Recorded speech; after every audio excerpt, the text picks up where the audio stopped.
Hindi maaaring ituring na emergency ang simpleng pagdalo sa isang aktibidad, lalo na kung ang kapalit nito ay paglabag sa batas. Ito ang matigas na pahayag ni dating Presidential Legal Counsel na si Attorney Salvador Panelo matapos harangin ng mga tauhan ng DOTR SAIC ang convoy umano ni Chief PNP Romel Francisco Marbil na dumaan sa EDSA busway ng walang koordinasyon. Ano ang naging paliwanag ng PNP at ano ang posibleng kahaharapin ng opisyal na sakay ng convoy?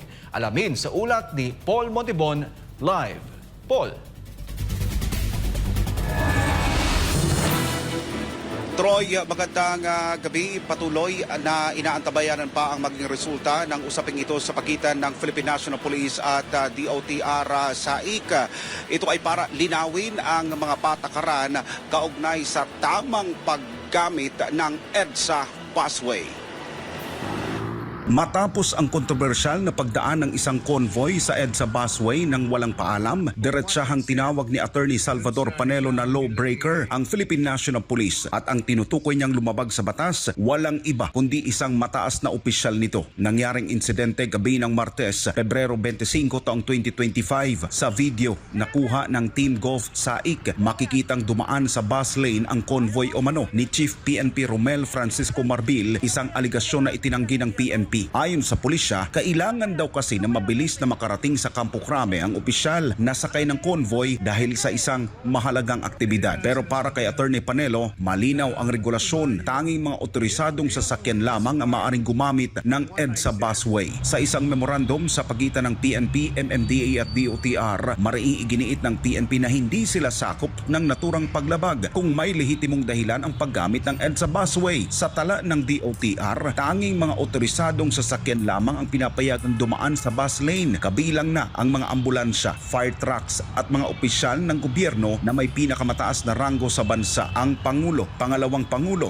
Senate President, House Speaker at Chief Justice ng Korte Suprema. Maliban sa mga ito, tanging life-threatening emergency lang ang maaring gawing basihan para dumaan sa bus lane. Kaya naman giit ni Attorney Panelo, ang inirarasong pagdalo sa isang aktibidad ay hindi maituturing na isang emergency. Law enforcer, lawbreaker. Sa kabila ng matinding kontrobersiya, itinanggi ng PNP na si General Marbil ang sakay ng convoy. Ayon kay Police Brigadier General Jean Fajardo, tagapagsalita ng PNP, ang sakay ng SUV isang mataas na opisyal na may hawak na sensitibong posisyon sa pulisya. Hindi na ito pinangalanan dahil sa isyu ng seguridad. Ngunit lumalabas sa video na kinumpirma mismo ng convoy na si Marbil ang sakay. Ang emergency, yung bingit ka sa kamatayan. Kung atin ka lang ng event, hindi emergency yun. Sa isang panayam, nilinaw ni Transport Secretary Vivencio Vince Dizon na tangi top 5 officials ng bansa ang may exemption sa paggamit ng EDSA busway. Ngunit giit naman ni General Marbil, ayon sa DOTR guidelines, maaari raw dumaan ang police convoy kung ito ay lehitimo at emergency ang dahilan. Ngunit emergency nga ba talaga ito? Sino yun, sir? Ano ba ito, sir? Sino po yan? Sino po? Ay, bawal po dito dumaan, sir. Sinabi ko na po yan eh. Sino po yan, sir? Sa PNP lang. Sir, sino po yan? Sino po yan? Sino po yan? Sir, bawal po kasi, sir. Bawal pong dumaan dito, sir. Na wala po. Sinabi namin yung rally sa EDSA sa PNP to eh. Minumonitor namin yung rally. Sir, wala kayong coordination. Dapat tumawag kayo kagad kanina. Sir, ano naman talaga dito na ano? Makikita tayo ng ano, sir, oh. Nakikita tayo ng mga sibilyan na hindi ano. Sino po yan? Sino po yan na PNP?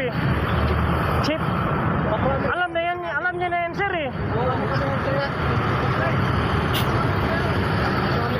Sino po, si? Pakrami kami.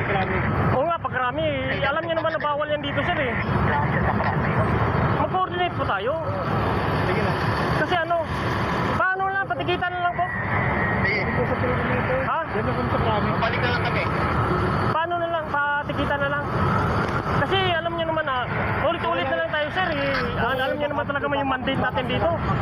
Sa kabila ng naging pagtatalo, pumayag ang convoy na magpatiket para sa violation. Ngunit ayon sa DOTR SAIC, ibang sasakyan na raw ang bumalik para magbigay ng driver's license sa halip na ang mismong lumabag. Sa ngayon, makikipagpulong ang PNP sa DOTR SAIC para pag-usapan ang insidenteng ito.